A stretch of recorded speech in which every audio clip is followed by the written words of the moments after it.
vais noter les questions si vous avez, ou bien je vais passer directement, parce qu'on n'a pas assez de temps.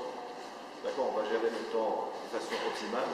Alors si vous avez des questions concernant les interventions, c'est maintenant qu'il faut les poser. Moi-même, on va prendre rien que 3 questions.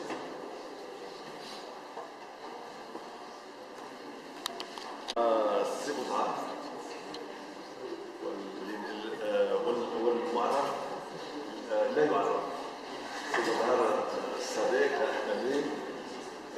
C'est votre art en tant que prof qui a travaillé beaucoup sur tout ce qui est les modèles d'impact, input, output, etc.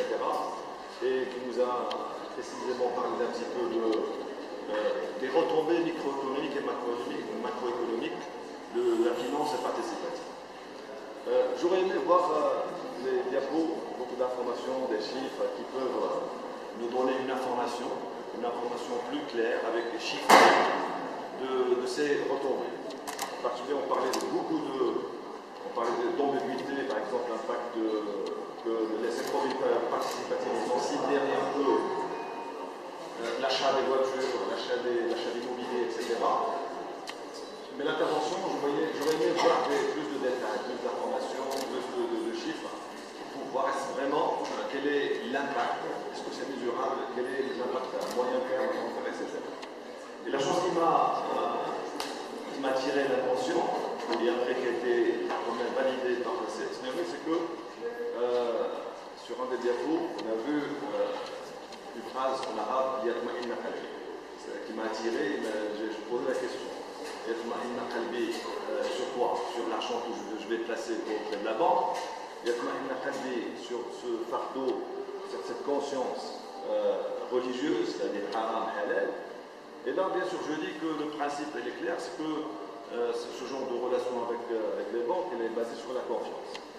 Et cette confiance est la condition qui va nous pousser à choisir telle ou telle banque. Mais ça devient compliqué. Ça devient très compliqué dans un système dual. Nous avons 2 systèmes qui sont déjà tombés en parallèle. Cette dynamique pourrait poser des problèmes. Et là, la question, est-ce que vous pensez que cette dynamique qui existe entre les 2 systèmes, d'une part, les 2 systèmes bancaires, est-ce qu'il pourrait poser des problèmes? Et d'autre part, la question que vous avez évoquée à l'échelle de la microéconomie. Lorsqu'on parle de la microéconomie, on parle de l'individu. Et l'individu, dans une société, telle par exemple le Maroc, l'Égypte, etc., il faut rappeler que le modèle des banques participatives n'a pas bien fonctionné dans l'Égypte. Vu qu'on vit des dichotomies, les valeurs religieuses, etc., dans une société, par exemple, telle le Maroc, etc., on ne peut pas dire la différence. C'est vrai qu'il y a des gens qui sont intéressés par les produits. Il y a déjà les banques classiques, il y a des gens qui sont des gens qui sont plus pratiquants, d'autres qui ne sont pas plus pratiquants. Et par la suite, la question qui se pose, elle est l'Europe, et ça se pose. Le système a bien fonctionné. Le système a bien fonctionné des banques participatives parce que je dis que peut-être qu'il y a cette dichotomie, etc., vous cherchez un produit là-bas. Et dans le cas ici, ça n'a pas bien fonctionné. En reliant tout ça avec tout ce que j'ai dit, c'est-à-dire la microéconomie, la micro, la partie sociale et la confiance. Les premières questions. C'est Soulage, je vais dire deux mots Soulage. Voilà, je vais vous répondre. Donc je vais répondre, vous allez poser votre question. Alors, par rapport à la question de M. Mahat, bien sûr, quand on parle de l'évaluation d'impact de la finance participative au Maroc, c'est vrai qu'on ne peut parler d'une vraie évaluation à travers une mesure de cet impact. Bien sûr, c'est notre projet, donc ce travail. On peut mesurer l'impact à travers une évaluation input-output. Mais on n'a pas, jusqu'à présent, je dis bien jusqu'à présent, on n'a pas le moyen pour le faire. Parce que tant qu'on n'a pas des données relatives à la finance participative, au secteur financier participatif, parce qu'il faut nécessairement séparer et désagréger la finance participative de la finance classique, chose qui n'est pas faite et je pense qu'il ne pourra pas être faite. Parce que déjà dans le système financier marocain, on considère toujours qu'on a toujours un système financier unique qui comporte deux composantes et on cherche toujours cette complémentarité et on ne cherche pas, bien sûr, comme vous l'avez dit, à instituer à cette dichotomie. Parce qu'il faut toujours garder le système unique et on considère que la finance participative est complémentaire de la finance classique. Mais si jamais on aura la possibilité de faire cette désagrégation nous-mêmes, il suffit de séparer le secteur d'activité finance et finance participative pour qu'on puisse faire des simulations à travers un modèle. Mais tant qu'on n'a pas le moyen de séparer ces deux systèmes, on ne peut pas mesurer l'impact d'un segment sur l'économie nationale. Donc finalement, c'est un problème de données statistiques, c'est tout. On ne peut pas dire que tous ces retombées sont... On ne peut pas le faire, oui. On peut faire, on fait, finalement, on a essayé de faire une petite analyse des retombées sur la base des réalisations. Des réalisations lorsque déjà les professionnels ont présenté la part à travers des chiffres, la part de la finance participative, donc l'échiquier financier national, et aussi la part du financement participatif dans le financement de chaque catégorie des bénéficiaires, des entreprises, des ménages, etc. Et à partir de ces données, qu'on avait déjà publiées, on peut faire un commentaire de ces données. Finalement, on a fait une analyse sur la base de données chiffrées existantes, mais on n'a pas fait une analyse sur la base de données à travers un modèle.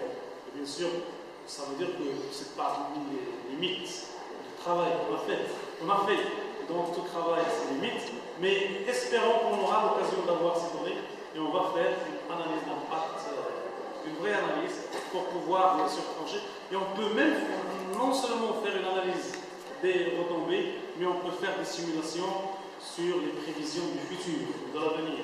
Ça veut dire qu'on peut même dire qu'est-ce qu'on doit faire dans le domaine de la finance participative pour que la contribution soit à tel ou tel pourcentage.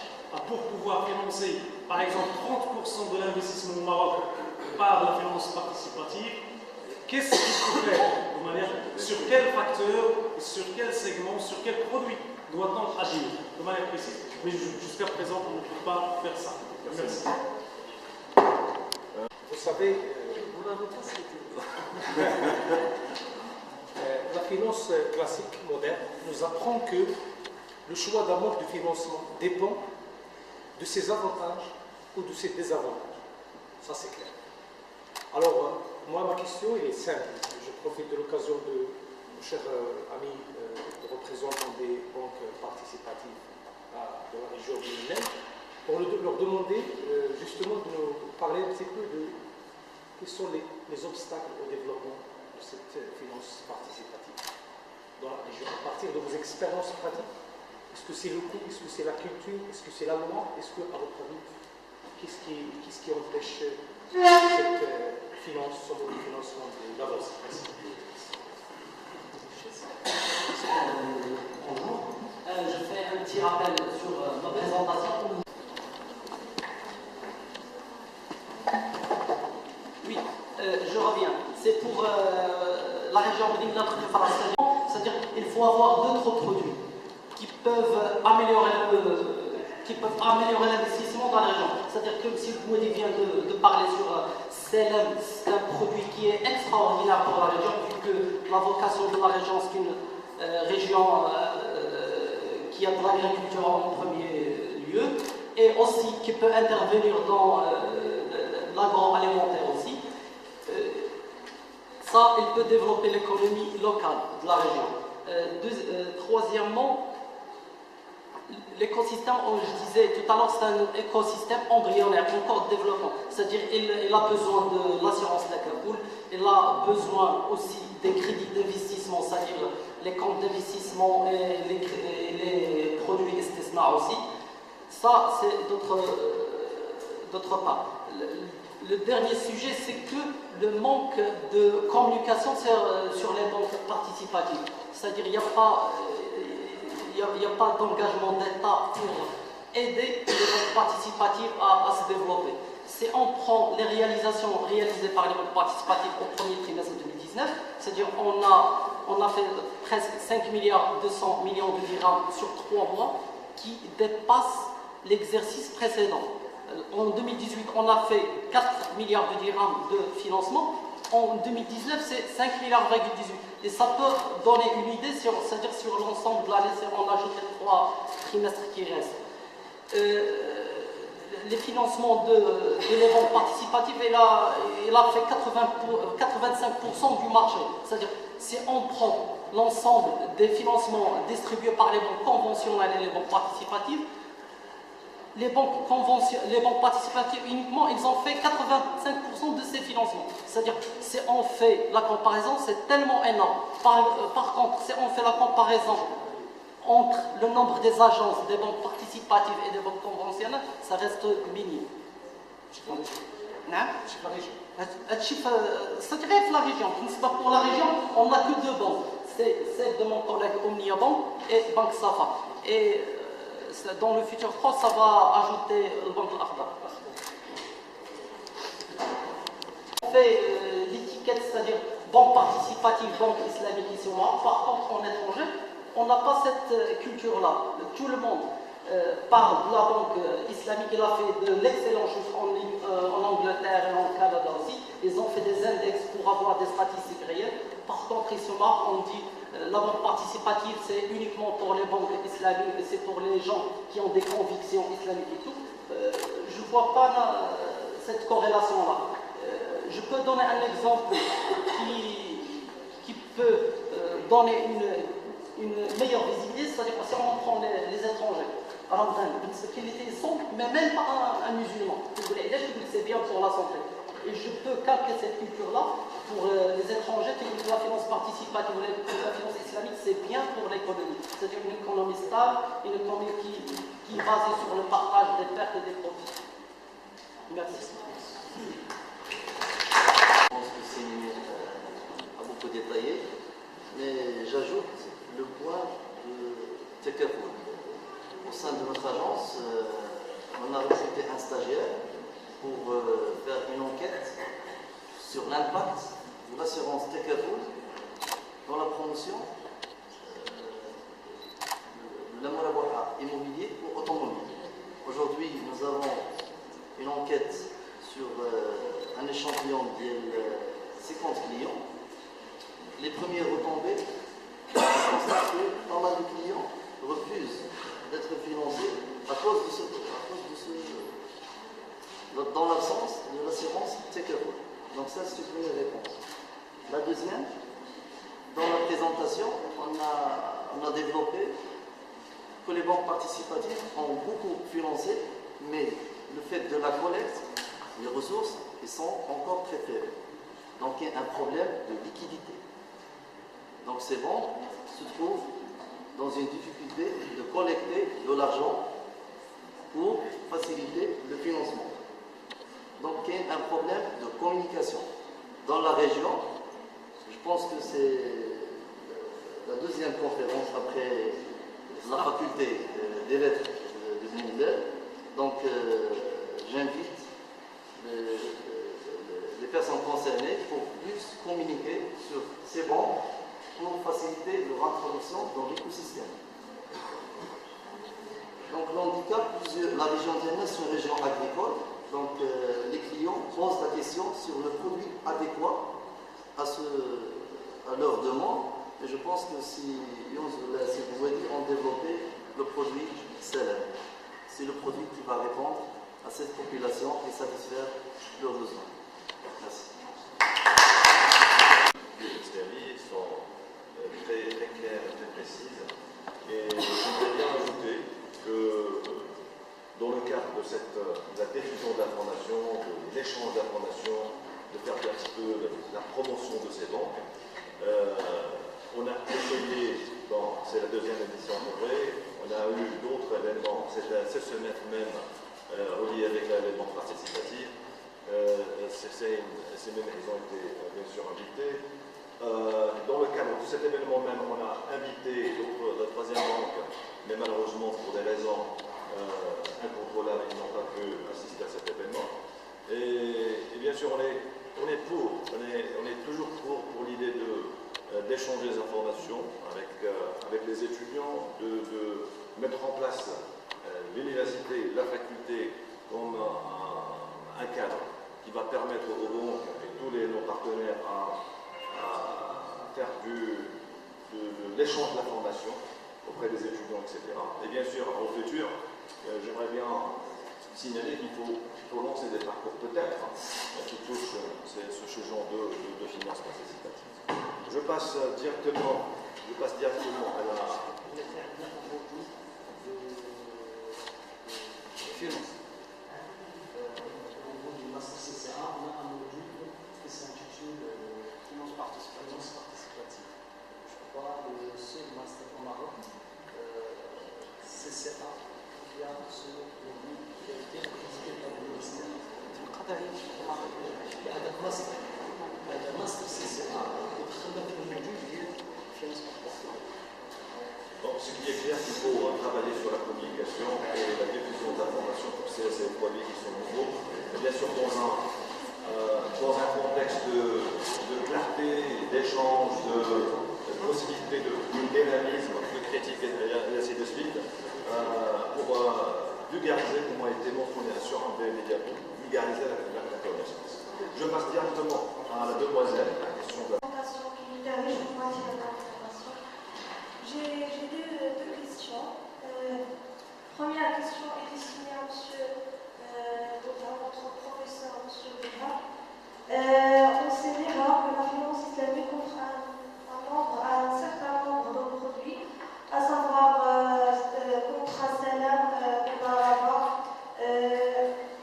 Et pourquoi les banques commerciales souvent contrat, ijara et muladaha? La deuxième question est destinée à monsieur le directeur d'agence de banque Sarah. Vous avez mentionné, monsieur, que vous n'imposez pas une pénalité de retard dans le cas de défaillance de clients. Vous avez proposé que vous modifiez le tableau d'amortissement. Cette modification, ou bien le réajustement de financement, a-t-il un impact sur le coût de financement, c'est-à-dire pouvait augmenter le coût de financement, et donc avoir un impact sur Est-ce que vous pouvez répéter votre première question? Monsieur, j'ai dit que la finance islamique offre plusieurs produits, à savoir contrat, salam, istisna, mudaraba, musharaka. Pourquoi les banques commerciales seulement contrat, ijara et contrat muladaha? Se concentre sur ijara et voilà. Pourquoi il se concentre? Est-ce qu'il y aurait... Seulement les produits marquables, c'est-à-dire avec les marges bénéficiaires, mais pas les contrats avec participation, par exemple le contrat mudaraba et le contrat musharaka. Je vous remercie. À présent, c'est une question des banques participatives, parce que les produits ne sont pas offerts une fois, mais ils ont commencé déjà par ces produits qui sont, je pense que les produits alternatifs sont les produits les plus, disons, faisables sur le plan produit, qui intéressent bien sûr l'investissement.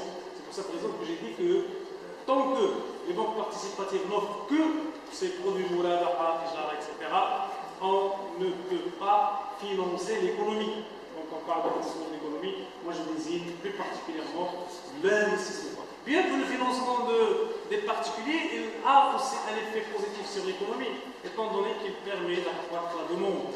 La demande c'est une bonne chose pour l'économie, mais il faut que la demande ne soit pas uniquement une demande de consommation, mais il faut que ce soit aussi une demande d'investissement. Et donc, il faut que les banques lancent les autres produits. C'est une question, les banques, ils n'ont pas une question de choix, de produit. Oui. J'ai déjà fait des recherches et j'ai déjà effectué un stage avant mes études en Tunisie. Je remarque que les seuls produits qui ont commercialisé, malgré que la Tunisie a commencé la commercialisation de produits participatifs en 2010, les seuls produits qui sont commercialisés, contrat Ijara et contrat Murabaha, dans des différents types, par exemple contrat Murabaha immobilier ou bien automobile.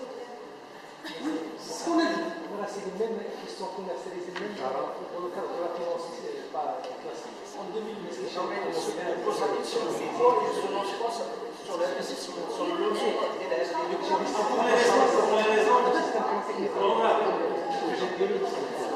Alors, donc, je dis que, étant donné que les professionnels déjà citaient les contraintes de développement de la finance participative, quand on parle de développement de finance participative, c'est-à-dire leur capacité à lancer des produits destinés au financement de l'entreprise. Alors donc finalement les banques participatives jusqu'à présent, qu'est-ce qu'elles font? Qu'est-ce qu'elles ont fait en fait? Ils ont calqué un peu les produits classiques sous une forme islamique. Alors Murabaha c'est B, Ijara c'est le leasing, tout simplement. Ijara c'est le leasing. Alors, au lieu de parler d'un taux d'intérêt, on parle d'un loyer. On se parle de pénalité de retard. Et donc finalement, jusqu'à présent, ce sont des produits similaires, en quelque sorte. Mais les principaux produits ne sont pas encore lancés. Merci. Cet événement, bon, ce sera seulement la première étape pour aborder. Il reste une deuxième question. Il y a beaucoup de questions qui sont en suspens, bien sûr, et qui vont ouvrir le débat dans le futur. Je ne sais pas si vous avez la réponse. Si vous avez une réponse pour la deuxième question, s'il vous plaît, maintenant on est à dire cela. Et sinon, on va Je vais répondre rapidement. brièvement, si vous avez.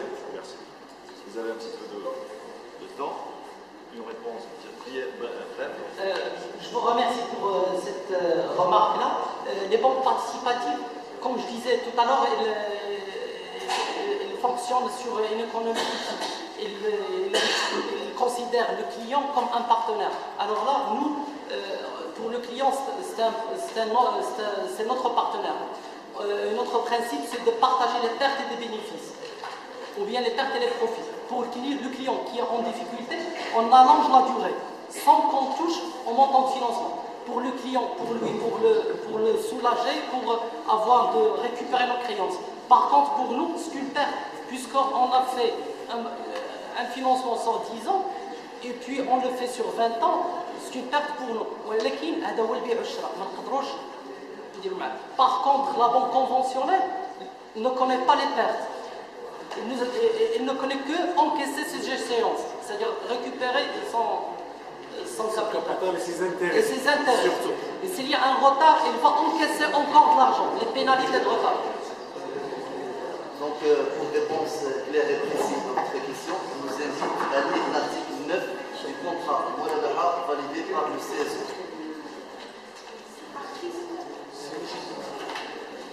Merci beaucoup. On approche à la fin de cet événement.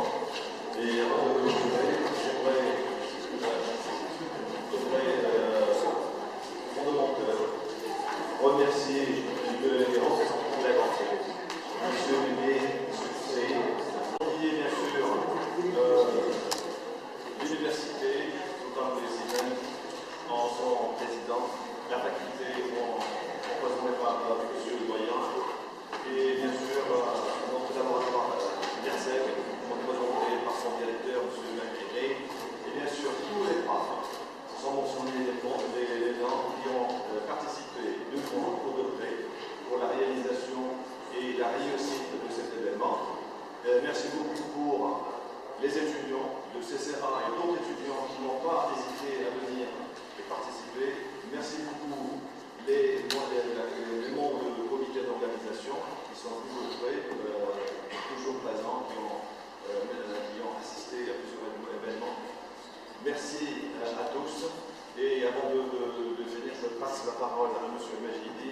coordinateur de